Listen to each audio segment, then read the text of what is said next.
মা ও মেয়ে একটা ছোট্ট কবিতা আবৃত্তি করছি।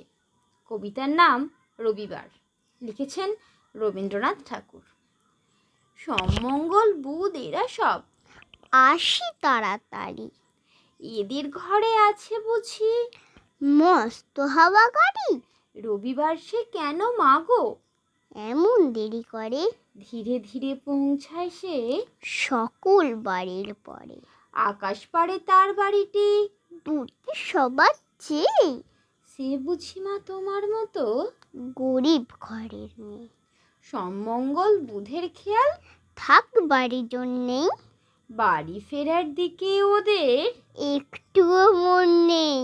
রবিবারকে কে যে এমন ভীষণ তাড়া করে, ঘন্টাগুলো বাজায় যেন 8 ঘন্টা পরে।